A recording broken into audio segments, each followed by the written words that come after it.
The mahogany grandfather clock in the Whitmore estate had been ticking for 73 years, marking every triumph and tragedy that had unfolded within these walls. But on this particular Tuesday afternoon in October, when Miranda Foster stepped through the front door she hadn't crossed in 15 years, that steady rhythm seemed to falter. Her Aunt Helena's voice cut through the silence like a blade. "You're not welcome here." What happened next would unravel decades of carefully buried secrets and transform a simple inheritance dispute into something far more sinister. Because sometimes, the most dangerous enemies are the ones who share your blood. I'd love to know which corner of the globe you're watching from. And if this story speaks to you, make sure to subscribe. Tomorrow's video is one you absolutely can't miss. Miranda Foster had driven 12 hours straight from Portland to reach the imposing Victorian mansion that loomed before her like something from a Gothic novel. The Whitmore family estate sat on 47 acres of prime Connecticut real estate, its wraparound porch and towering spires casting long shadows across the manicured lawn. She hadn't seen this place since she was 22 years old, and now, at 37, the memories came flooding back with startling clarity. The brass doorbell still played the same haunting melody it had when she was a child, visiting during summer holidays. Those had been happier times when her grandmother Evelyn Whitmore would greet her with warm hugs and fresh-baked apple pies cooling on the kitchen windowsill. Now, Grandmother Evelyn was gone, and the house felt different somehow. Colder, more forbidding. When the heavy oak door swung open, Miranda found herself face-to-face with her Aunt Helena for the first time in over a decade. Helena Whitmore Chen had aged dramatically since their last encounter. Her once lustrous auburn hair had turned completely silver, pulled back in a severe bun that emphasized the sharp angles of her face. Deep lines etched around her eyes spoke of years of bitterness and resentment. Helena's expression shifted from surprise to barely contained fury in the span of a heartbeat. She gripped the doorframe with white knuckles, her emerald eyes narrowing to slits as she took in Miranda's appearance. Behind Helena, Miranda could see movement in the grand foyer. Other family members had clearly gathered for this moment. The silence stretched between them like a taut wire ready to snap. Miranda had prepared for this confrontation during the long drive, rehearsing what she might say, how she might approach the delicate situation. But nothing could have prepared her for the venom in Helena's voice when she finally spoke. "You're not welcome here." The words hit Miranda like a physical blow. She had expected resistance, certainly, but the raw hostility in her aunt's tone caught her off guard. Miranda straightened her shoulders, drawing on reserves of strength she hadn't known she possessed. She was no longer the uncertain young woman who had fled this house 15 years ago. Life had hardened her, shaped her into someone who wouldn't be easily intimidated. "I'm sorry you feel that way, Helena," Miranda replied, keeping her voice steady and calm. "But I'm not here as your guest. I'm here because Grandmother Evelyn left me something in her will, and I intend to collect it." Helena's laugh was sharp and bitter, lacking any trace of warmth or humor. She stepped partially into the doorway, blocking Miranda's path more effectively. Behind her, Miranda could now see her Uncle Robert, Helena's younger brother, hovering nervously in the background. Robert had always been the peacekeeper in the family, but even he seemed reluctant to intervene in this confrontation. "Your grandmother was clearly not in her right mind when she made those changes to her will," Helena spat. 15 years you stayed away.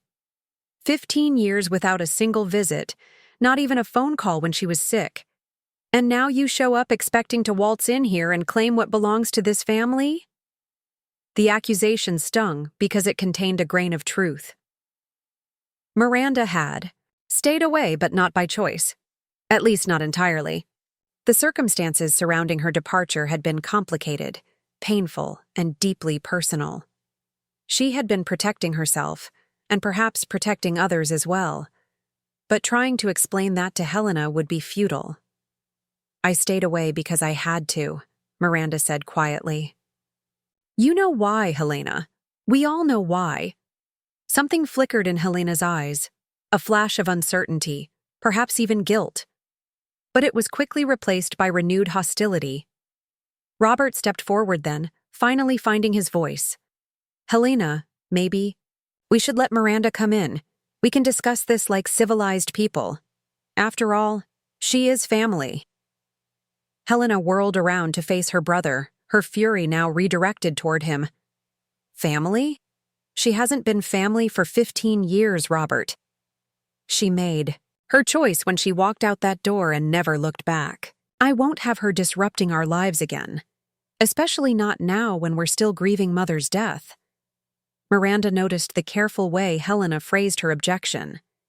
Not just that Miranda wasn't welcome, but that she would disrupt their lives. Again. The word "again" suggested that Helena blamed Miranda for some past disruption, some previous upheaval that had torn the family apart. Miranda knew exactly what that disruption had been, though she doubted Helena understood the full truth of what had happened all those years ago. "I didn't come here to cause trouble," Miranda said, addressing both siblings.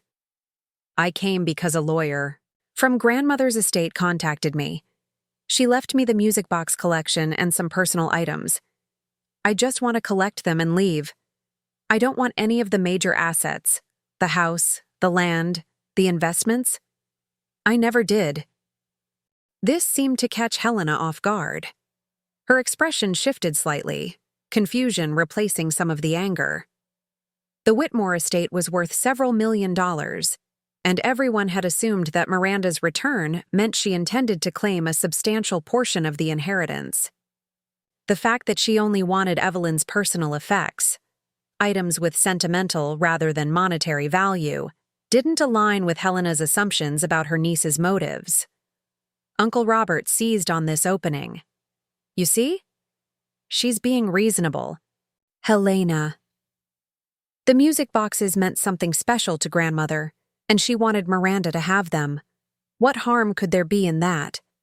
But Helena wasn't ready to back down. Her jaw tightened, and she crossed her arms defensively. "Those music boxes have been in this family for generations. They belong here, in this house, where Mother displayed them. Not scattered to the four winds because of some sentimental whim she had during her final months." Miranda felt her own patience beginning to fray. The October wind was picking up, cutting through her jacket and sending dead leaves swirling around her feet. She had driven halfway across the country for this confrontation, and she wasn't about to turn back now. They were legally left to me, Helena. This isn't about sentiment or family politics. This is about honoring grandmother's final wishes, which were clearly documented in her will. Helena's face flushed red with anger. "Don't lecture me about honoring Mother's wishes. Where were you when she was asking for you during her final weeks? Where were you when she needed her family around her? You think you can just show up now and claim some moral high ground?" The words hit their mark, and Miranda felt tears prick at the corners of her eyes. She had known about her grandmother's illness, had even considered making the trip back to Connecticut. But the thought of facing the family again, of dredging up all the old pain and conflict, had seemed too overwhelming. She had convinced herself that her presence would only make things worse, that her grandmother would be better off surrounded by family members who weren't carrying the weight of old scandals and bitter disagreements. "I know I should have come sooner," Miranda admitted, her voice barely above a whisper. "I know I failed her in that way, but that doesn't change the fact that she wanted me to have those music boxes. She must have had her reasons." Helena studied Miranda's face, perhaps sensing genuine remorse beneath her niece's composed exterior. For a moment, the hostility seemed to ebb slightly, but then her expression hardened again, as if she was steeling herself against any sympathy she might feel. "Your grandmother was 89 years old and on heavy medication for pain," Helena said coldly. "Her judgment wasn't what it used to be. She was living in the past, remembering you as the sweet little girl who used to spend summers here, not the woman who abandoned her family when things got difficult." The accusation hung in the air between them like a challenge. Miranda knew she could defend herself, could explain the circumstances that had driven her away. But doing so would require revealing secrets that might hurt people who didn't deserve to be collateral damage in this family war. Some truths were too dangerous to speak aloud, especially here, in front of the very people who had the most to lose if those truths came to light. Instead, Miranda chose a different approach. She reached into her purse and pulled out a folded document, a copy of the relevant portion of Evelyn's will that the estate lawyer had provided. This is a legal document, Helena. Signed, witnessed, and filed with the probate court. Whatever. You think about grandmother's mental state. The law is clear. Those items belong to me now. Helena snatched the document from Miranda's hand and scanned it quickly, her frown deepening with each line she read. Robert moved closer to read over her shoulder, his expression growing increasingly troubled. This can't be right, Helena muttered, reading the document a second time. Mother never mentioned changing her will. She would have discussed something like this with the family. But even as she spoke, Miranda could see the doubt creeping into Helena's eyes. The legal language was clear and unambiguous. Evelyn Whitmore had indeed bequeathed her entire collection of antique music boxes, along with several pieces of jewelry and a trunk of personal papers, to her granddaughter, Miranda Foster. The front door was still standing open, and the October chill was beginning to penetrate the grand foyer. Other family members had gathered. Miranda could see her cousin Bradley, Helena's son, lurking in the shadows of the staircase, and what looked like Bradley's wife Sarah peering around the corner from the living room. Everyone was waiting to see how this confrontation would resolve itself. Helena folded the will carefully and handed it back to Miranda, her movements slow and deliberate. When she looked up, her expression was unreadable. "Even if this document is legitimate," she said finally, "I'm not letting you into this house to ransack Mother's belongings. If you want those items, you can wait while we have our own lawyer review this will. There might be grounds to contest it." Miranda had expected this response. Helena was a fighter, and she wouldn't give up easily, even in the face of clear legal documentation. But Miranda had come prepared for a battle, and she wasn't about to back down now. A lot of love and effort went into bringing this story to life. If you're enjoying it, we'd be so grateful if you'd subscribe to our channel. Now, back to where we left off. "That's your right," she replied calmly. "But while your lawyer is reviewing the will, those items remain legally mine. And if anything happens to them, if they're damaged or go missing, you'll be held responsible." The threat was subtle but clear. Helena's eyes flashed with renewed anger, but before she could respond, the sound of a car pulling into the circular driveway caught everyone's attention.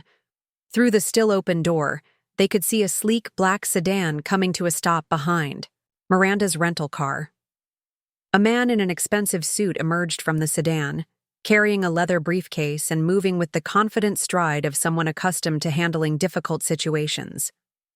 He was tall and distinguished, with silver hair and sharp eyes that missed nothing as he approached the house. Helena's face went pale as she recognized the newcomer. Miranda felt a surge of satisfaction, though she kept her expression neutral. The cavalry had arrived, exactly as planned. The man approaching the Whitmore estate moved with the calculated precision of someone who had spent decades navigating high-stakes legal battles. His name was Vincent Crawford, senior partner at Crawford, Mitchell and Associates, and his reputation in Connecticut's legal circles was both formidable and well-deserved. At 62, he had handled some of the most complex estate disputes in the state, and his presence at the Whitmore mansion meant that the stakes had just escalated dramatically. Miranda watched Helena's reaction carefully as Crawford climbed the front steps. Her aunt's confident demeanor crumbled like a house of cards, replaced by something that looked suspiciously like panic. Robert, too, seemed to shrink back into the shadows of the foyer, his earlier attempts at peacekeeping forgotten in the face of this unexpected development. "Good afternoon," Crawford said, his voice carrying the authority of someone accustomed to commanding rooms full of hostile parties. "I apologize for arriving unannounced, but given the urgency of the situation, I felt it best to address this matter in person. Helena found her voice, though it came out higher and more strained than usual. Mr. Crawford, I wasn't expecting you. We were just discussing some complications with Mother's will. Crawford's smile was polite but cold. Indeed, which is precisely why I'm here. May I come in? I believe we have several pressing matters to discuss, and the front porch hardly seems the appropriate venue for such a conversation. Helena hesitated, clearly reluctant to allow the lawyer into her domain. But refusing entry to the estate attorney would only make her position more precarious. She stepped aside with obvious reluctance, gesturing for both Crawford and Miranda to enter the grand foyer. The interior of the Whitmore mansion was exactly as Miranda remembered it, though everything seemed smaller somehow. The crystal chandelier still dominated the entrance hall, casting rainbow prisms across the marble floor when sunlight struck it at the right angle. Oil paintings of long-dead Whitmore ancestors gazed down from the walls with stern expressions, their eyes seeming to follow the living occupants as they moved through the space. Bradley emerged from his hiding place on the staircase, his wife, Sarah, close behind.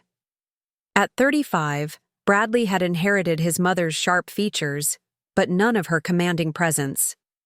He worked as a mid-level insurance adjuster and had always seemed uncomfortable with the weight of the Whitmore family legacy. Sarah, a petite blonde with nervous energy, clutched her husband's arm like a lifeline. Crawford set his briefcase on the antique mahogany table that occupied the center of the foyer and opened it with practiced efficiency. He withdrew several thick manila folders, each labeled with meticulous handwriting. Before we proceed, Crawford said, I believe proper introductions are in order. Ms. Foster, I presume. I'm Vincent Crawford, senior partner at Crawford, Mitchell & Associates. I served as your grandmother's legal counsel for the past 18 years.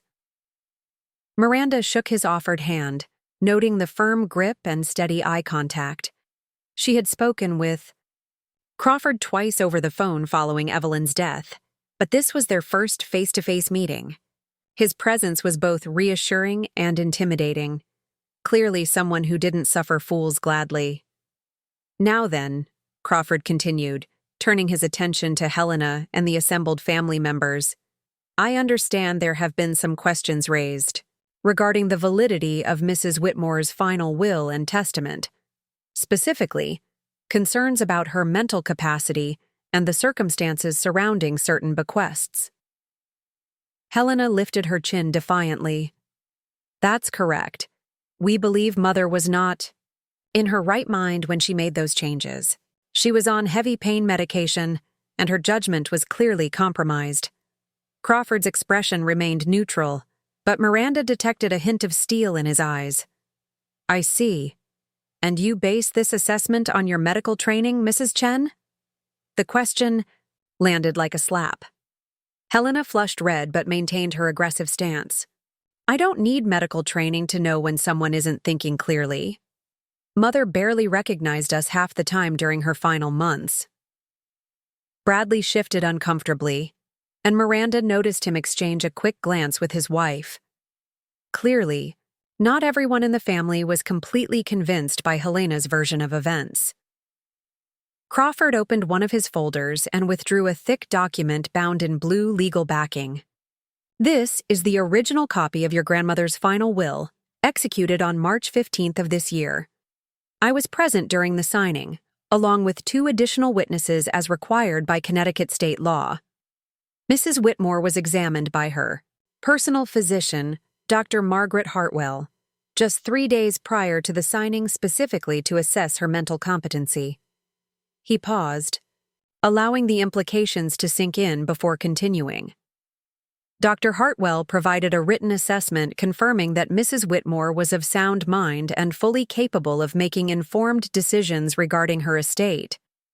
That assessment is part of the permanent record associated with this will. Helena's confidence visibly wavered. She had clearly been hoping that the will could be challenged on grounds of mental incompetency, but Crawford's methodical preparation was systematically dismantling that strategy. Furthermore, Crawford added, reaching for another document. Mrs. Whitmore was quite specific about her intentions regarding the music box collection and personal items bequeathed to Ms. Foster. She provided detailed written instructions explaining her reasoning, which I have here in her own handwriting. This was news to Miranda. She hadn't known that her grandmother had left behind explanatory documents regarding the bequest. Crawford handed her a letter written on Evelyn's personal stationery, the familiar flowery handwriting immediately recognizable. With trembling fingers, Miranda unfolded the letter and began to read aloud, her voice catching slightly with emotion. To my beloved granddaughter Miranda, if you are reading this, then I have passed on, and you have returned to claim what I have left for you. I know the family will not understand my decision to give you the music boxes. They have never understood why you left, and they do not know the true circumstances that drove you away. But I know, my dear child. I have always known. Miranda paused, glancing up at the assembled family members.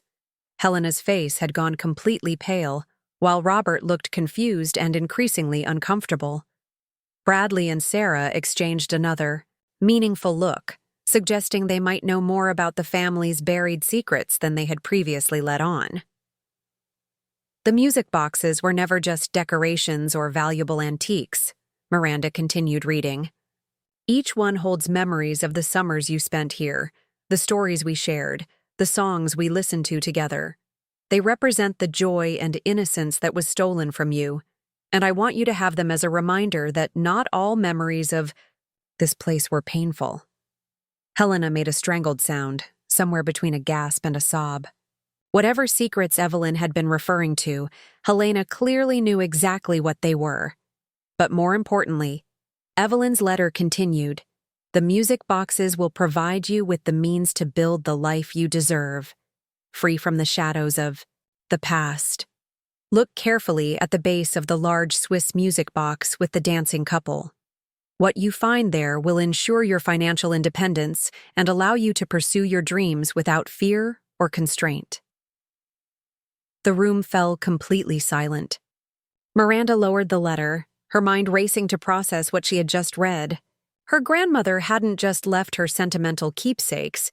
She had apparently hidden something of significant value within the collection. Crawford cleared his throat diplomatically. Mrs. Whitmore was quite insistent that this letter be read, in the presence of the family. She felt it was important that everyone understand her motivations, even if they disagreed with her decisions. Helena found her voice, though it was barely above a whisper. What did she hide in that music box? Crawford's expression remained professionally neutral. I'm afraid I don't know the specifics. Mrs. Whitmore handled that matter privately, without legal counsel. My role was simply to ensure that Ms. Foster received the items as stipulated in the will. Robert stepped forward, his face etched with concern. Helena, what is this letter talking about? What circumstances drove Miranda away? What secrets has this family been keeping? Helena shot her brother with a warning look that could have frozen water. Those are private family matters, Robert. They have nothing to do with the will or these bequests. But Miranda could see that Robert wasn't going to be easily dismissed this time. 15 years of questions were finally demanding answers, and Evelyn's letter had cracked open a door that Helena had fought desperately to keep closed.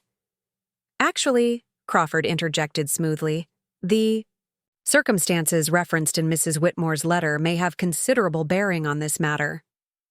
If there were factors that influenced her decision-making process regarding the will, those factors become part of the legal record. He turned to face Helena directly, his gaze unwavering. Mrs. Chen, I'm going to ask you directly. Are there family circumstances that might explain why Mrs. Whitmore felt compelled to provide financial security specifically to Ms. Foster? The question hung in the air like a sword waiting to fall. Helena's mouth opened and closed several times, but no words emerged. She looked desperately around the room, seeking support from her family members, but found only expectant faces waiting for answers. Bradley cleared his throat nervously. Mom, maybe it's time we talked about what really happened 15 years ago. Sarah and I have been discussing it, and we think Miranda deserves to know the truth about why she left. Helena whirled around to face her son, fury blazing in her eyes. Bradley, you don't know what you're talking about. Some things are better left buried. But Miranda's patience had finally reached its breaking point. The years of silence, the unanswered questions, the guilt and shame she had carried for 15 years. It all came rushing to the surface at once. "No, Helena," she said, her voice strong and clear for the first time since entering the house. "Nothing should be left buried anymore. I've spent 15 years running from whatever happened in this house, and I'm done running. If grandmother thought it was important enough to reference in her will, then maybe it's time everyone knew the truth." Crawford watched this family drama unfold with the detached interest of someone who had witnessed countless similar scenes over the course of his career. He made a few notes in his legal pad, documenting the exchange for future reference. The silence stretched between them, heavy with the weight of unspoken secrets and long-buried guilt. Outside, the October wind had picked up, rattling the mansions, tall windows and sending leaves swirling across the manicured lawn. Finally, Helena spoke, her voice barely audible. "You want the truth, Miranda? You really want to know why your precious grandmother felt so guilty that she had to leave you a secret inheritance?" Crawford leaned forward slightly, his professional instincts telling him that they were about to uncover something significant. Miranda braced herself, knowing that whatever Helena was about to reveal would change everything she thought she knew about her family and her past. The grandfather clock in the corner chimed 4 o'clock, its deep resonant tones echoing through the mansion like a countdown to revelation. The words hung in the air like a toxic cloud, and Miranda felt her stomach drop as she realized Helena was finally ready to unleash whatever devastating secret had been festering in this family for 15 years. Crawford's pen remained poised over his legal pad, ready to document whatever revelations were about to emerge. Helena's hands shook as she reached for the ornate side table near the entrance, gripping its edge for support. When she looked up, at Miranda, her eyes held a mixture of pain, guilt, and something that looked almost like relief at finally being able to unburden herself. "Your Uncle Charles," Helena began, her voice barely above a whisper. "Mother's youngest son, your father's brother. He was living here during that last summer you visited." Miranda's blood ran cold. Uncle Charles had been the family's golden child, charming, successful, and beloved by everyone who met him. He had been working as a financial advisor in Hartford and had moved back into the family mansion temporarily while going through a messy divorce. Miranda remembered him as funny and attentive, always ready with a joke or a story to make her laugh. But there was something else in Helena's tone, something that made Miranda's skin crawl with the memory of feelings she had tried to suppress. For years. Feelings she had convinced herself were imaginary, the product of a young woman's confused emotions and overactive imagination. "He took an interest in you that summer," Helena continued, each word seeming to cause her physical pain. "An inappropriate interest. Mother caught him coming out of your room one night in August. You were sleeping, but your pajamas were disheveled." The room spun around Miranda as suppressed memories came flooding back in vivid, horrifying detail. The way Charles had always found excuses to be alone with her. The uncomfortable hugs that lasted too long. The way he would watch her when he thought no one was looking. And that night, the night she had tried so hard to forget, when she had awakened to find him standing beside her bed, his hand reaching toward her. Robert's face had gone ashen. His brother Charles had died in a car accident 3 years ago, taking his secrets with him to the grave. But Robert had never known the true reason why Miranda had left so abruptly that August, refusing to explain her sudden departure to anyone. Mother confronted Charles immediately, Helena continued, her voice growing stronger as if speaking the truth was somehow liberating her from years of complicity. He denied everything, claimed he had just been checking on you because he heard strange noises. But Mother knew. She had seen the pattern before with Charles. There had been incidents when he was younger, complaints that were covered up by the family to protect his reputation. Crawford's pen moved rapidly across his legal pad, documenting every word of this devastating testimony. Miranda realized that this confession wasn't just about family secrets anymore. It was about legal liability, criminal behavior, and years of institutional cover-ups. "So what did grandmother do?" Miranda asked, though part of her already knew the answer. Helena's composure finally cracked completely. She did what she always did when it came to Charles. She protected him and sacrificed everyone else. She told you that you needed to leave immediately, made up some story about family obligations. She never told you why you had to go, never explained what Charles had done, never gave you the chance to understand that it wasn't your fault. The magnitude of the betrayal hit Miranda like a physical blow. Her grandmother, the woman she had idolized, the person she had thought understood her better than anyone, had known exactly what Charles had done and had chosen to protect him instead of her. Evelyn had let Miranda carry the guilt and confusion of that summer for 15 years, never knowing that she had been the victim rather than somehow complicit in whatever had happened. Bradley stepped forward, his face pale but determined. "Mom, there's more, isn't there?" "About the money Charles was managing for the family investments?" Helena shot her son a warning look, but Bradley pressed on. "Sarah and I found some documents in grandmother's papers when we were helping settle the estate. Charles wasn't just inappropriate with Miranda, he was stealing from the family trust fund. Grandmother knew about that too, didn't she?" Crawford's attention sharpened immediately. Financial fraud involving family trusts was serious business, with potential implications for estate taxes and beneficiary distributions. If Charles had been embezzling family funds, it could affect the entire inheritance structure. Helena seemed to deflate like a punctured balloon. "Yes," she whispered. "Mother discovered the financial irregularities about 6 months after Charles died. He had been systematically transferring money from the family investments into his personal accounts, nearly $2 million over the course of 5 years. Robert staggered backward, gripping the banister for support. $2 million? Charles stole $2 million from our family? Helena nodded miserably. Mother hired a private investigator to track down where the money had gone. Most of it was spent on gambling debts and maintaining his lifestyle during the divorce, but she also discovered that Charles had been making payments to other victims over the years. Young women who had threatened to expose his behavior in exchange for financial settlements. The scope of Charles's crimes was staggering. Miranda realized that she had been just one of many victims, and that the Whitmore family's wealth had been systematically depleted to cover up his predatory behavior and financial misconduct. Crawford cleared his throat professionally. "Mrs. Chen, are you telling me that your mother was aware of both sexual assault and embezzlement committed by her son, and chose to handle these matters privately, rather than reporting them to appropriate authorities?" Helena's silence was answer enough. Crawford made additional notes, his expression grim as he considered the legal implications of what he was hearing.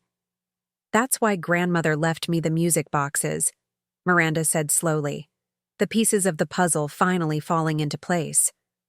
"She knew that Charles had stolen money that should have been part of my inheritance. She knew that the family had covered up his crimes at my expense. The hidden item in the music box. It's compensation for what he took from me, isn't it?" Crawford consulted one of his documents. "Actually, Ms. Foster, there's something else you should know. Your grandmother left detailed instructions regarding the discovery of Charles's financial crimes. She wanted the embezzled funds recovered and distributed to his victims, starting with family members who were directly harmed by his actions." He withdrew another folder from his briefcase. "Over the past year, Mrs. Whitmore worked with forensic accountants to trace and recover as much of the stolen money as possible. She also liquidated several of her personal assets to create a victim compensation fund. The total amount currently held in trust for distribution to affected parties is approximately $3.2 million. The room fell completely silent. The magnitude of Evelyn's secret efforts to right the wrongs committed by her son was stunning. She had spent the final year of her life working to undo the damage Charles had caused, while simultaneously protecting the family from public scandal. Helena sank into one of the antique chairs, her face buried in her hands. I begged her not to do it, she sobbed. I told her it would destroy what was left of our reputation, that it would bring shame on the entire family. But she said she couldn't die knowing that Charles's victims had never received justice. Miranda felt a complex mix of emotions washing over her. Relief at finally understanding the truth. Anger at the years of guilt and confusion she had endured, unnecessarily. Gratitude toward her grandmother for ultimately doing the right thing, even if it had taken her decades to find the courage. But there was also a deep sadness for the young woman she had been, confused, frightened, and abandoned by the very people who should have protected her. She thought about all the therapy sessions, the trust issues, the relationships that had failed because she could never fully explain why she had such difficulty with intimacy and family connections. Crawford consulted his watch and gathered his documents. Ms. Foster, I'll need to schedule a formal meeting with you in my office to discuss the Victim Compensation Fund and your entitlement to those resources. Given what we've learned today, it's clear that your grandmother's bequests were carefully calculated to address specific wrongs that were committed against you. He turned to address the rest of the family. As for the rest of you, I'm legally obligated to inform you that covering up criminal behavior and failing to report known felonies may have serious legal consequences. I strongly recommend that each of you consult with independent legal counsel before this matter proceeds any further. The implications were clear. The family's conspiracy of silence hadn't just harmed Miranda. It had potentially made them all accessories after the fact to serious crimes. The comfortable world of privilege and respectability they had worked so hard to maintain was about to come crashing down around them. Sarah spoke for the first time since Crawford's arrival, her voice small and frightened. What happens now? Does this all become public? Will there be charges filed? Crawford's expression was grave but not unsympathetic. That depends on several factors, including how cooperative everyone is with the ongoing investigation and whether any statutes of limitations have expired. But I can tell you that your grandmother's estate will be frozen until these matters are resolved, and there will likely be significant media attention once the details become public. Miranda stood up slowly, feeling emotionally and physically drained by the afternoon's revelations. She looked around the grand foyer that had once represented safety and happiness in her childhood memories, seeing it now as the stage for a decades-long cover-up that had nearly destroyed her life. Ada Ford. October sun was beginning to set, casting long shadows through the tall windows. The grandfather clock chimed 5:30, marking the end of what had to be one of the most dramatic days in the Whitmore family's long history. The silence that followed Crawford's warning stretched uncomfortably long, broken only by the distant sound of wind chimes on the back porch and Helena's quiet sobbing. Miranda found herself studying the faces around her. People she had once considered family, now revealed as co-conspirators in a cover-up that had shaped the trajectory of her entire adult life. Robert was the first to break the spell. He moved toward his sister with hesitant steps, his face etched with a mixture of horror and disbelief. Helena, how could you have known all this and said nothing? How could you let Miranda carry this burden alone for 15 years? Helena looked up through tear-stained eyes, her carefully maintained composure completely shattered.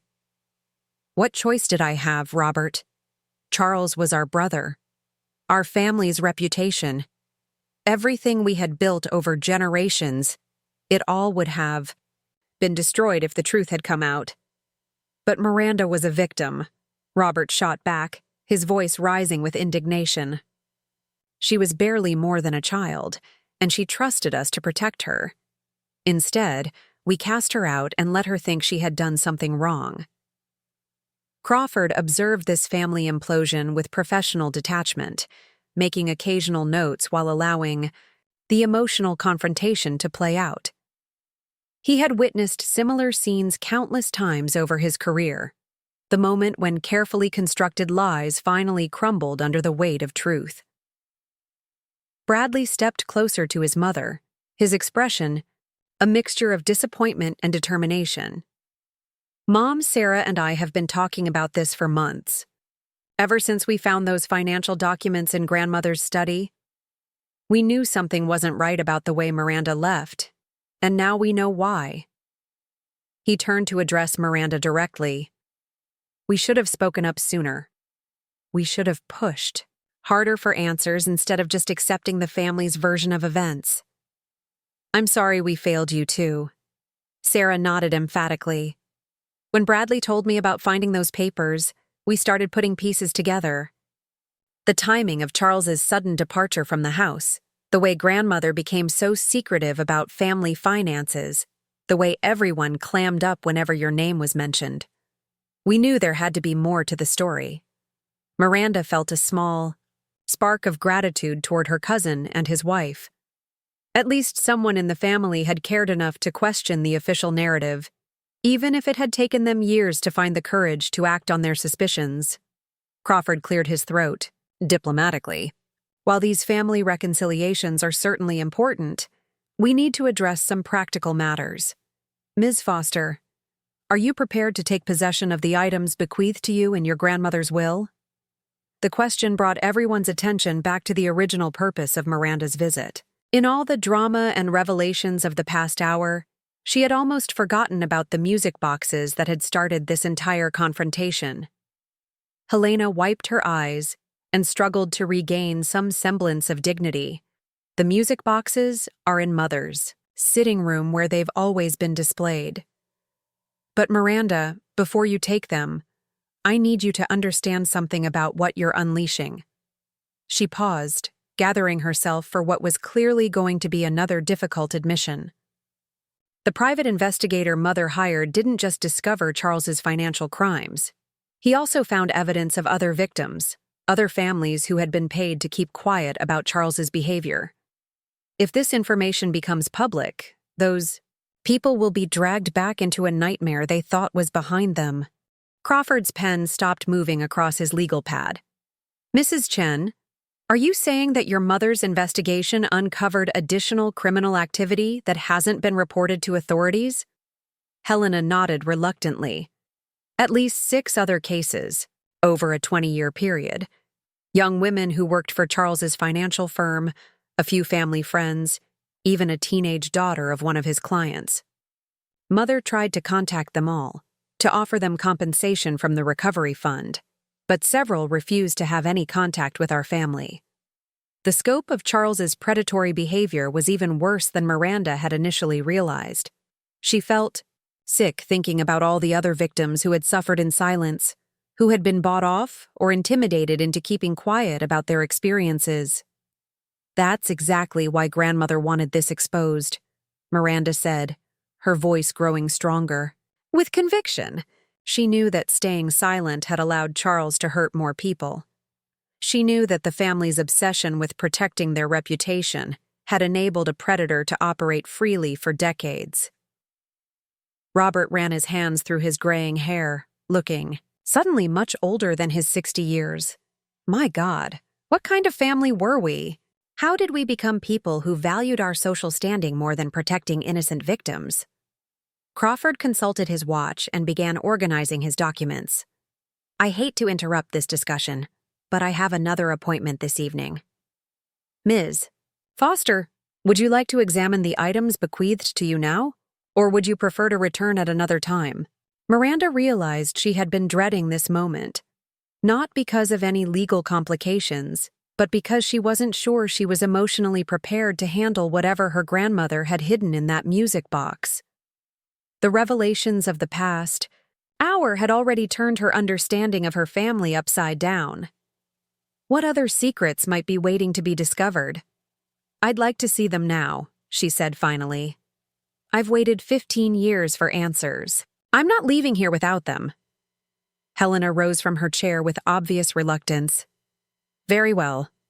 But I want everyone to witness what happens next. I won't have anyone claiming later that items were stolen or tampered with. The group moved through the mansion's familiar corridors toward Evelyn's private sitting room. Miranda noticed that very little had changed since her childhood visits.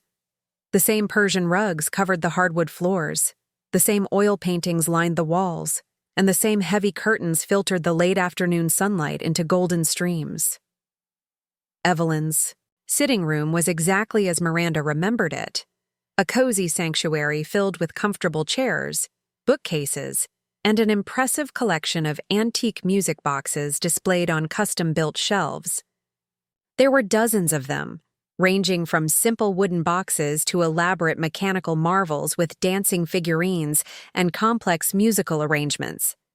Crawford consulted the will document. According to your grandmother's instructions, you are entitled to the entire collection, plus the contents of the locked cedar chest in the corner and the jewelry box on the writing desk. Miranda approached the music box display with trembling hands. She remembered spending hours in this room as a child, winding up different boxes and listening to their tinkling melodies while her grandmother told stories about where each one had come from. The large Swiss music box with the dancing couple sat in the center of the top shelf, just as Crawford had described. It was an elaborate piece, probably dating from the early 1900s, with intricate woodwork and a mechanical scene that showed a Victorian couple waltzing to a hauntingly beautiful melody. Miranda carefully lifted the music box from its shelf and turned it over to examine the base. At first, she saw nothing unusual, just the typical felt padding and manufacturer's markings. But as she looked more closely, she noticed that one corner of the felt seemed to be slightly raised, as if something had been placed underneath it. She carefully peeled back the felt padding and gasped at what she found. Taped to the wooden base was a small key and a folded piece of paper with her name written in her grandmother's distinctive handwriting. With shaking fingers, Miranda unfolded the paper and read the brief message aloud. My dearest Miranda, this key opens the safety deposit box at First National Bank of Hartford, box number 847. Inside, you will find documents that explain everything I could not say while I was alive, along with the resources you will need to build the life you deserve.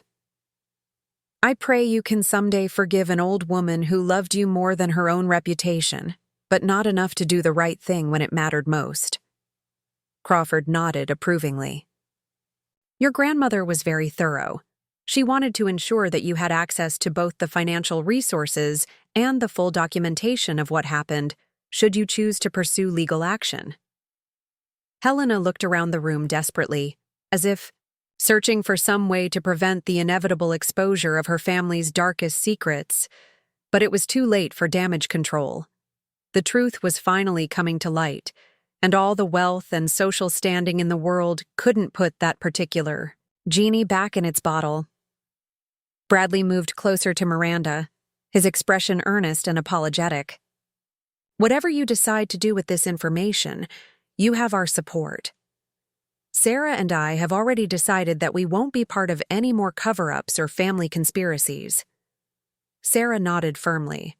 We've already consulted with our own attorney about how to handle this situation. We want to do the right thing, even if it's difficult. Miranda pocketed the key and looked around the room one final time. These music boxes had represented joy and innocence in her childhood memories. But now they symbolize something entirely different. The price of silence, the cost of protecting predators, and the long-delayed recognition that victims deserved. Justice more than families deserved protection from scandal. The sun had nearly set, casting long shadows across the sitting room.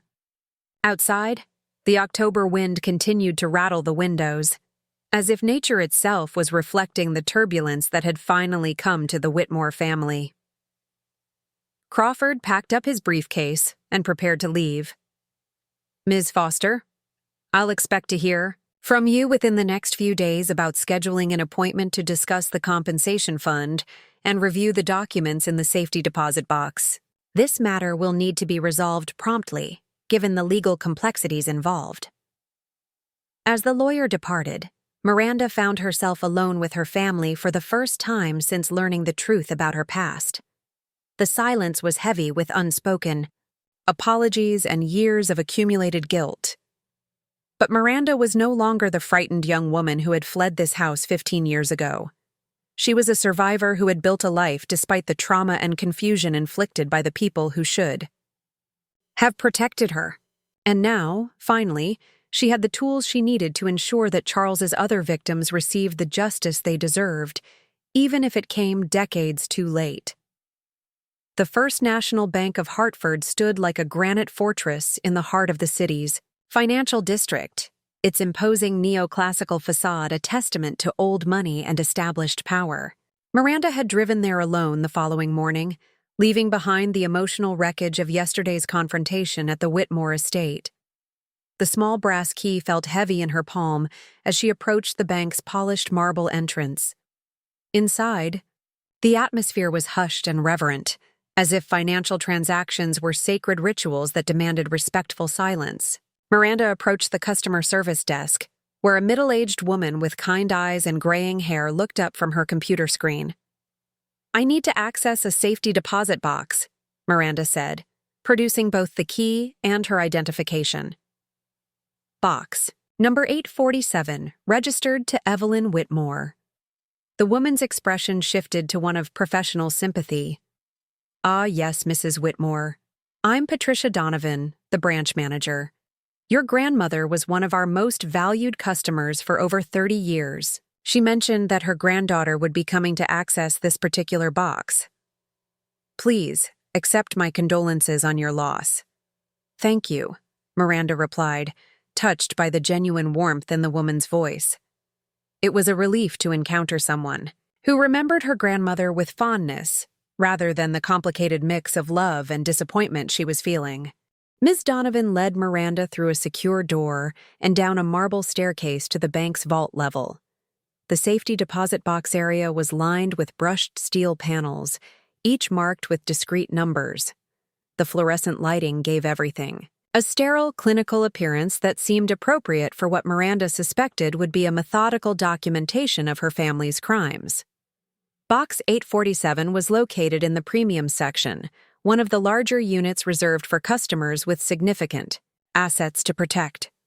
Ms. Donovan inserted the bank's master key while Miranda used Evelyn's key, and the heavy steel door swung open to reveal a metal drawer that extended nearly 2 feet deep. "I'll give you complete privacy," Ms. Donovan said diplomatically. "There's a private viewing room just around the corner when you're ready to examine the contents. Take all the time you need." Miranda carefully lifted the heavy drawer and carried it to the small windowless room that contained only a table, 2 chairs, and a telephone. Her hands were shaking slightly as she lifted the metal lid and peered. Inside, the contents were meticulously organized, exactly as she would have expected from her detail-oriented grandmother. On top was a thick manila envelope marked "For Miranda, read first," in Evelyn's careful handwriting.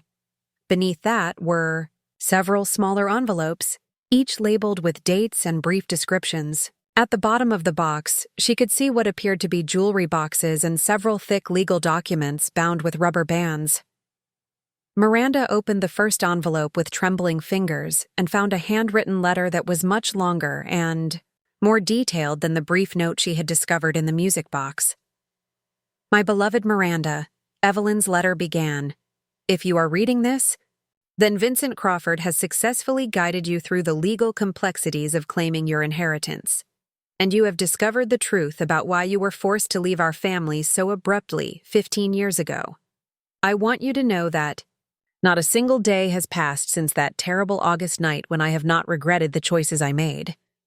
I was 74 years old then, and I told myself that protecting the family's reputation was more important than seeking justice for what Charles had done to you.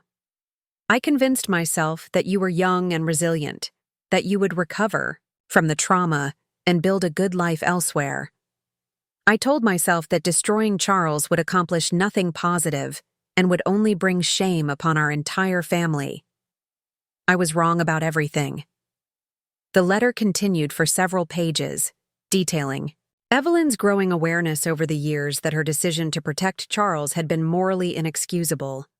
She wrote about the sleepless nights, the growing guilt, and her eventual realization that Charles's behavior had not been an isolated incident, but part of a pattern that stretched back decades.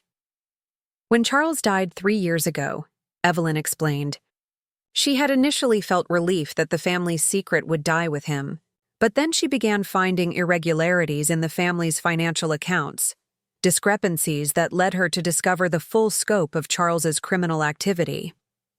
I hired the best private investigators money could buy. Evelyn's letter continued. What they found horrified me beyond description. Charles had been systematically abusing his position of trust and authority to prey upon vulnerable young women for over 20 years. He used the family's wealth and reputation to silence his victims, paying them off with money he stole from our investments. Miranda paused in her reading, overwhelmed by the magnitude of what her grandmother had discovered. She had assumed that her own experience with Charles was an aberration, a single moment of poor judgment on his part. Learning that she was actually part of a decades-long pattern of predatory behavior was both validating and deeply disturbing. The letter went on to detail the private investigators' findings. Charles had targeted employees at his financial planning firm, young women from families with limited resources who couldn't afford to fight back against his well-connected family. He had also abused the teenage daughters of several clients, using his position as their family's financial advisor to gain access to their homes and their trust. In every case, Charles had followed the same pattern. He would isolate his victims, assault them, and then use a combination of threats and financial incentives to ensure their silence. The Whitmore family's reputation and wealth had provided him with both opportunity and protection, allowing him to operate as a predator for 2 decades without ever facing meaningful consequences. But Evelyn's letter also contained hope. Over the past year, she had worked tirelessly to track down Charles's victims and offer them both financial compensation and the opportunity to finally tell their stories without fear of retaliation. She had liquidated several $1 million worth of assets to fund what she called a justice restoration program. I cannot undo the harm that Charles inflicted, or the additional harm caused by my own cowardice in protecting him, Evelyn wrote. But I can ensure that his victims receive the financial support they need to rebuild their lives, and I can provide them with the documentation necessary to seek legal justice if they choose to do so. Miranda set down the letter and reached for one of the smaller envelopes, which contained what appeared to be bank statements and financial records. The documents showed regular payments to various individuals over the past 18 months, each accompanied by a brief notation explaining the recipient's connection to Charles's crimes. Another envelope contained contact information for the private investigators, along with their detailed reports documenting each case they had uncovered. The level of evidence was staggering. Photographs, financial records, witness statements, and even recorded conversations with several victims who had agreed to participate in the investigation. But perhaps most importantly, Evelyn had also gathered evidence of the family's complicity in covering up Charles's crimes. There were copies of bank records showing how family money had been used to pay off victims, correspondence between family members discussing how to handle situations involving Charles, and even recordings of conversations where Helena and other family members had explicitly agreed to prioritize protecting the family's reputation over seeking justice for Charles's victims. In the bottom of the safety deposit box, Miranda found a series of jewelry boxes containing what appeared to be extremely valuable pieces: diamond necklaces, emerald earrings, and several pieces that looked like family heirlooms. A note attached to the largest jewelry box explained that these items represented Evelyn's personal collection, which she was leaving to Miranda as both an inheritance and a means of ensuring her financial independence. The final item in the box was a thick legal document that made Miranda's breath catch in her throat. It was a lawsuit, already prepared and reviewed by a team of attorneys specializing in sexual assault cases and financial crimes. The suit named the Whitmore family estate as defendants and sought damages not only for the direct victims of Charles's crimes but also for the family's conspiracy to cover up those crimes and enable further victimization. All that was needed to file the lawsuit was Miranda's signature. Attached to the legal documents was a final note from Evelyn. Miranda, I am giving you the power to decide how justice should be served. You can choose to file this lawsuit and expose everything publicly, ensuring that Charles's victims receive full compensation and that our family is held accountable for decades of complicity. Or you can choose to handle this matter privately, using the resources I have provided to help the victims while allowing the family to maintain their privacy. The choice is yours, and I will support whatever decision you make. But please remember that silence has already caused too much harm. Sometimes the most loving thing we can do for our family is to force them to confront the truth about themselves, even when that truth is ugly and painful. Miranda sat back in the small viewing room, overwhelmed by the weight of the decision her grandmother had placed on her shoulders. She now possessed the power to either destroy the Whitmore family's reputation completely or to seek justice through quieter private channels. Outside the bank, Hartford's busy streets hummed with the sound of afternoon traffic.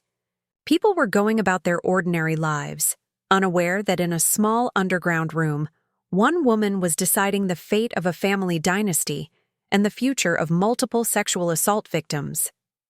The brass key lay on the table beside the empty safety deposit box, having unlocked far more than Miranda could have ever imagined.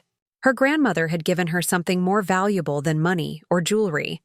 She had given her the power to choose between revenge and justice, between public vindication and private healing. But most importantly, Evelyn had given Miranda something she had been searching for since that terrible summer 15 years ago: the truth and the tools to do something meaningful with it. Miranda sat in her rental car outside the First National Bank for nearly an hour. The prepared lawsuit and evidence files spread across her passenger seat like pieces of a complex puzzle. The October afternoon had grown cold, and the first drops of rain began speckling her windshield as she tried to process the magnitude of the decision before her. Her phone had been buzzing intermittently with text messages from various family members. Helena had sent 3 increasingly desperate messages asking to meet and discuss the situation privately. Robert had texted a simple but heartfelt apology, expressing his shock at learning the full truth about Charles. Bradley and Sarah had sent a joint message offering their complete support for whatever decision she made. But there was one call Miranda knew she needed to make before she could move forward.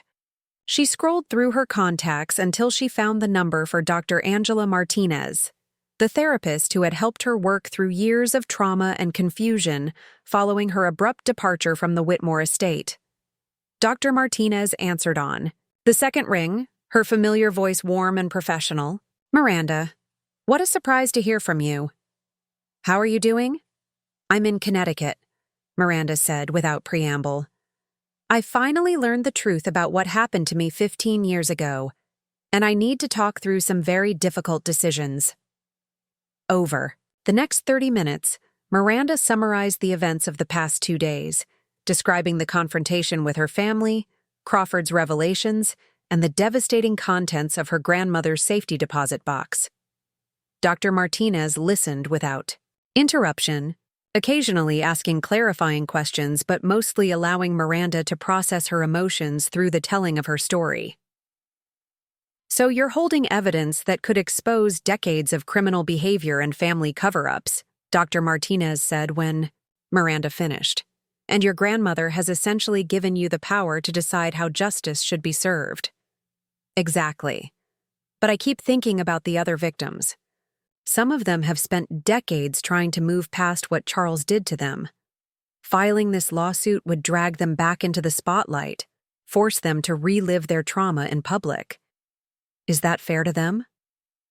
Dr. Martinez was quiet for a moment, considering the ethical complexities of the situation.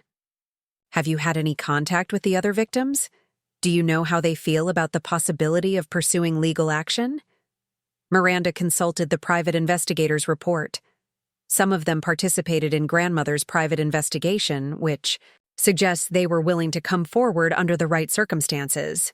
But others refused all contact with the family. I don't know if that's because they want to be left alone, or because they don't trust the Whitmore family to do right by them. That's something you could explore, Dr. Martinez suggested. You don't have to make this decision in isolation. Other victims have a voice in this too, and their input could help guide your choice. Miranda realized her therapist was right. She had been thinking about this as a personal decision, but it wasn't just about her anymore.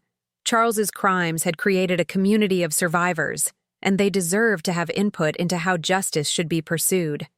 She thanked Dr. Martinez and ended the call, then picked up the private investigator's report and began studying the contact information for Charles's other victims. The investigator had provided brief summaries of each case, along with current contact information for those who had been willing to participate in the investigation. The first name on the list was Jessica Walsh, now 38 years old, and living in Boston. According to the report, she had worked as a receptionist at Charles's financial planning firm in 1998 when she was 19. Charles had assaulted her during a company retreat, then used his influence to have her fired when she threatened to report the incident. The Whitmore family had paid her $20,000 in exchange for signing a non-disclosure agreement. Miranda dialed Jessica's number with trembling fingers. The phone rang 4 times before a cautious voice answered. Hello? Jessica Walsh? This is Miranda Foster. I'm Charles Whitmore's niece, and I was wondering if we could talk. The silence on the other end of the line stretched for what felt like an eternity. When Jessica finally spoke, her voice was carefully controlled but laced with old pain. I was wondering when someone from your family would finally call. I've been watching the news, waiting for the other shoe to drop. Your private investigator told me that someone was finally going to hold your family accountable. Miranda felt a surge of relief that Jessica was willing to talk, mixed with shame at the years of silence that had preceded this moment. I just learned the truth about what Charles did, not just to me but to you and others. I found evidence of a cover-up that goes back decades, and I have the power to file a lawsuit that could expose everything publicly. Jessica's voice sharpened with interest. What kind of evidence? Financial records showing how family money was used to pay off victims, correspondence between family members discussing how to manage Charles's crimes, documentation of at least 8 separate incidents over 20 years. Enough evidence to not only hold Charles accountable posthumously, but to prove that the family conspired to cover up his crimes and enable further victimization. There was another long silence before Jessica responded. You know, for 25 years, I've been waiting for someone from your family to acknowledge what happened to me. I was 19 years old, Miranda. I had just started my first real job, and I thought I was so lucky to work for such a prestigious firm. When Charles assaulted me, it destroyed my faith in everything I thought I knew about fairness and justice. Miranda closed her eyes, feeling the weight of her family's collective guilt. I'm so sorry, Jessica. I know that doesn't undo the harm that was done, but I want you to know that some of us are finally ready to do the right thing. What are you proposing? Jessica asked. Miranda explained the options.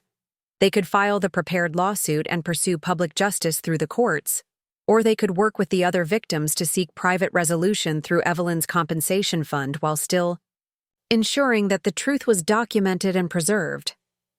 I need to think about it, Jessica said. And I need to talk to the other women. We've actually been in contact with each other since your grandmother's investigator reached out to us. We've formed a kind of support group, helping each other process what happened and what we want to do about it. This was news to Miranda, and it filled her with hope. The idea that Charles's victims had found each other and were supporting one another seemed like a positive development, regardless of what legal path they ultimately chose. "Could I meet with all of you?"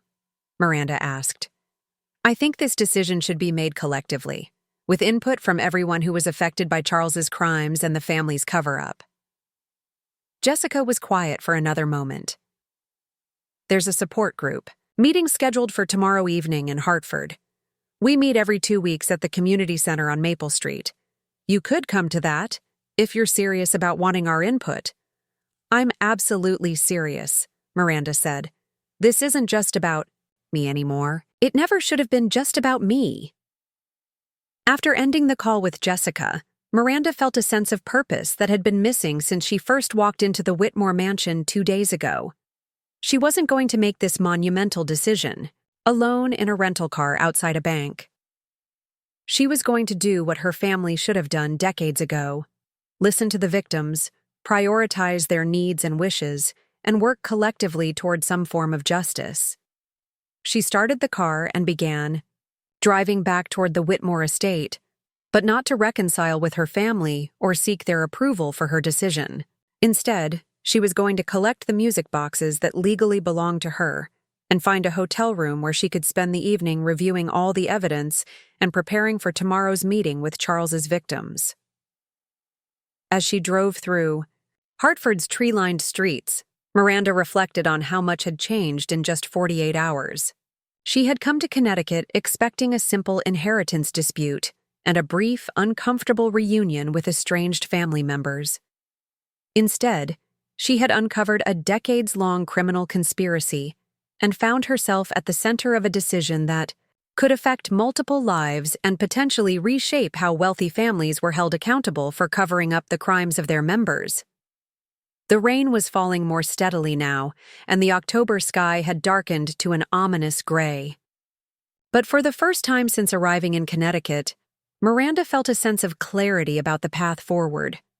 She wasn't going to repeat her family's pattern of making unilateral decisions that prioritized reputation over justice. She was going to listen to the people who had been harmed, respect their autonomy and agency, and work with them to determine the most appropriate way to seek accountability. The Whitmore mansion came into view as she rounded the final curve in the long driveway. The imposing Victorian structure looked different to her now, less like a symbol of family legacy and more like a monument to the dangers of unchecked privilege and moral cowardice. But it was also the place where her journey toward truth had begun, and she owed it to herself and to Charles's other victims to see that journey through to its conclusion. Helena's car was still parked in the circular drive, along with Robert's sedan and what looked like Bradley's SUV. The entire family was apparently still gathered, probably trying to figure out how to manage the crisis that Miranda's return had precipitated. But their damage control efforts were too little and far too late. The truth was finally coming to light, and no amount of wealth or social standing could suppress it any longer. The Hartford Community Center on Maple Street was a modest brick building that stood in stark contrast to the opulent surroundings. Miranda had grown accustomed to during her childhood visits to the Whitmore estate. As she pulled into the parking lot on Thursday evening, she noticed several other cars already present, their occupants presumably the women whose lives had been forever altered by Charles's predatory behavior. Miranda had spent the previous day collecting her inherited music boxes from the mansion, enduring another tense confrontation with Helena, who had made one final desperate attempt to convince her to handle the matter privately within the family. But Miranda was no longer interested in protecting the Whitmore reputation. Her focus had shifted entirely to honoring the experiences and wishes of Charles's victims. Inside the community center, a circle of folding chairs had been arranged in a small meeting room decorated with motivational posters and children's artwork from the center's after-school programs. 7 women were already seated, their ages ranging from late 20s to mid-50s, representing different decades of Charles's criminal behavior. Jessica Walsh stood up as Miranda entered, extending a cautious but welcoming hand. "Everyone, this is Miranda Foster, Charles's niece. She's the one who contacted me about the evidence her grandmother gathered. The introductions that followed were both heartbreaking and inspiring. Each woman briefly shared her story, when Charles had assaulted her, how the family had silenced her, and how she had struggled to rebuild her life in the aftermath. But they also shared stories of resilience, professional success, loving relationships, and the strength they had found in connecting with one another. There was Angela Reeves, a corporate attorney who had been Charles's legal intern in 2003 and was now a partner at a major Boston law firm. Maria Santos, a single mother who had been the teenage daughter of one of Charles's financial planning clients, now worked as a social worker helping other assault survivors. Catherine Park, who had been Charles's secretary in the late 1990s, had become a successful entrepreneur running her own marketing consultancy. As Miranda listened to their stories, she was struck by how each woman had channeled her trauma into meaningful work that helped others. Despite the devastating impact of Charles's crimes and the family's subsequent silencing efforts, these women had refused to be defined by their victimization. The group's informal leader appeared to be Dr. Rebecca Thompson, a clinical psychologist who had been assaulted by Charles when she was a graduate student working part-time at his firm in 2005. She had extensive experience in trauma recovery and had helped organize the support group after Evelyn's private investigator had contacted them. "Miranda," Dr. Thompson said once everyone had been introduced, "Jessica told us about your call yesterday and the evidence you've uncovered. We've all been discussing what we want to do with this information, and frankly, we're divided." She gestured to the other women in the circle. "Some of us feel that filing a public lawsuit is the only way to ensure that wealthy families can't continue covering up crimes committed by their members. The Whitmore family's conspiracy of silence enabled Charles to victimize people for 2 decades. Without public accountability, what's to stop other families from making the same choices? But others," Dr. Thompson continued, "are concerned about the personal cost of public litigation. We've all worked hard to build lives beyond what Charles did to us. A high-profile lawsuit would mean media attention, invasive questions about our personal lives, and reliving our trauma in a very public forum." Miranda nodded, understanding the complexity of their dilemma. "I want you all to know that whatever decision you make, I'll support you completely. This was never my choice to make alone. You're the ones who were harmed, and you're the ones who should determine how justice is pursued." Angela Reeves leaned forward, her legal training evident in her measured tone. "Miranda, we appreciate that sentiment, but you need to understand something important. Even if we decide against filing the public lawsuit, you still have significant power to hold your family accountable. The evidence your grandmother gathered could be used in other ways." She pulled out a tablet and showed Miranda a document she had been working on. "I've been researching the legal options, and there are several approaches we could take. We could file complaints with the State Bar Association about any attorneys who helped cover up Charles's crimes. We could report the financial crimes to federal authorities for prosecution. We could work with organizations that advocate for assault survivors to use this case as a catalyst for legislative changes that make it harder for wealthy families to silence victims." Maria Santos spoke up from across the circle. "I've been thinking about this a lot since Jessica called me about your contact.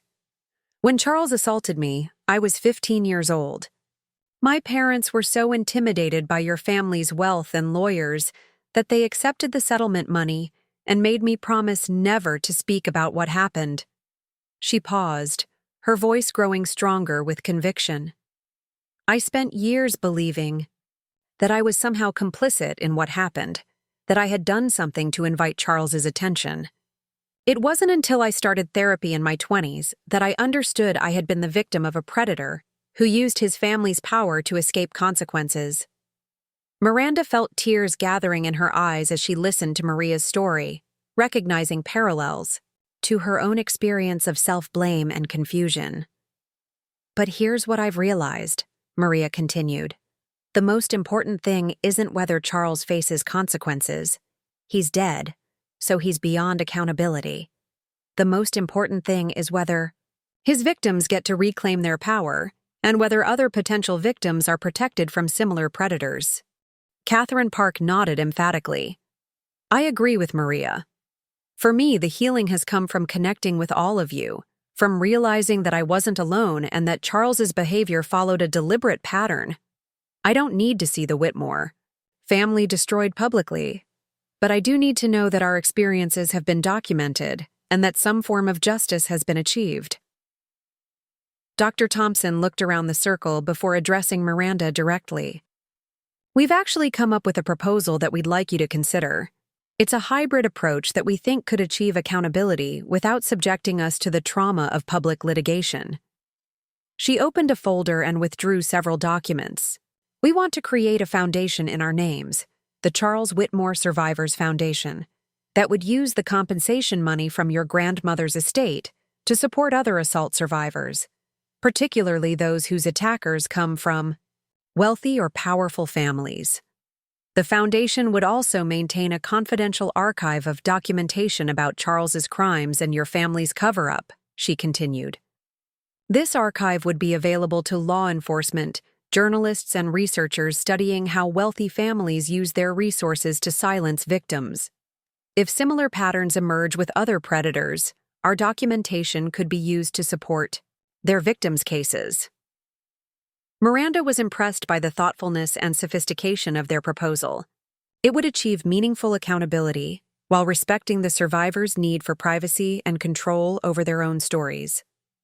Additionally, Angela Reeves added, we want your family to enter into a formal agreement acknowledging their complicity in Charles's crimes and committing to specific actions that demonstrate their accountability. This would include funding prevention programs, supporting legislation that protects assault survivors, and undergoing education about trauma and victim advocacy. The proposal represented a creative approach to justice that went beyond traditional punishment to focus on prevention, education, and systemic change. Miranda could see how it would honor the survivors' experiences while creating meaningful safeguards for future potential victims. What about the prepared lawsuit? Miranda asked. The one my grandmother's attorneys drafted? We keep it, Jessica Walsh said firmly. Filed under seal with the court system, ready to be activated if your family fails to honor the agreement, or if public accountability becomes necessary for other reasons. It serves as insurance that they'll take the private agreement seriously. Dr. Thompson consulted her watch. Miranda, we don't expect you to give us an answer tonight. This is a major decision that affects your relationship with your family and potentially your own financial future. We want you to take time to consider our proposal. But Miranda had been thinking throughout the meeting about her grandmother's final letter, particularly Evelyn's observation that sometimes the most loving thing you can do for a family is force them to confront the truth about themselves. The survivor's proposal would accomplish exactly that, creating accountability without destruction, justice without vengeance. I don't need time to think about it, Miranda said. Your proposal is brilliant. It achieves everything my grandmother wanted. Justice for Charles's victims, accountability for the family's complicity, and protection for future potential victims. Most importantly, it puts the power back in your hands, where it always should have been. The relief in the room was palpable. Several women began crying, not from sadness, but from the cathartic release of finally having their experiences validated and their voices heard. Over the next 2 hours, the group worked out the details of their plan. Miranda would return to the Whitmore estate the following day to present the proposal to her family, making it clear that this was not a negotiation, but an ultimatum. The family could either accept the terms and begin the process of genuine accountability, or face the consequences of public litigation. Angela Reeves would serve as the group's legal representative, working with Crawford to formalize the agreement and establish the foundation. Dr. Thompson would oversee the therapeutic and educational components of the family's accountability plan. The other survivors would serve on the foundation's board, ensuring that Charles's victims retained control over how their experiences were used to help others. As the meeting concluded, Miranda felt a sense of completion that had eluded her for 15 years. She had come to Connecticut seeking simple closure through the inheritance of her grandmother's music boxes. Instead, she had discovered a community of survivors and a path toward meaningful justice that honored everyone's experiences and needs. The rain had stopped while they were meeting, and stars were beginning to appear in the clear October sky. As Miranda walked to her car, Jessica Walsh caught up with her. "Miranda, I want you to know that tonight was the first time in 25 years that I've felt like Charles's assault didn't define the most important thing about me. You gave us back our power, and we're never going to forget that." Miranda hugged the woman who had become both an ally and an inspiration. "Thank you for trusting me with your story and for showing me what real courage looks like." The drive back to her hotel gave Miranda time to process the evening's events and prepare for tomorrow's final confrontation with her family. She was no longer the confused and guilt-ridden young woman who had fled the Whitmore estate 15 years ago. She was now a survivor who understood her own worth and an advocate who had learned to prioritize justice over family loyalty. The music boxes from her grandmother's collection sat carefully packed in her hotel room, their tinkling melodies serving as a reminder of innocence lost and wisdom gained. Tomorrow, she would return to the mansion one final time, not as a supplicant seeking family acceptance, but as a representative of Charles's victims demanding accountability and change. The Whitmore family's long era of silence and complicity was finally coming to an end. Justice would be served, not through public humiliation or legal destruction, but through the harder work of genuine accountability, systemic change, and the creation of something meaningful from the wreckage of Charles's crimes. Miranda fell asleep that night to the sound of distant thunder, knowing that the storm that had engulfed her family was finally beginning to clear, revealing a landscape forever changed, but ultimately more honest and just. Looking for more? We've got 2 amazing stories ready for you right on screen. If this one touched you, these are absolutely worth your time. Click to watch them now. And hey, subscribe and hit that bell to never miss our latest uploads.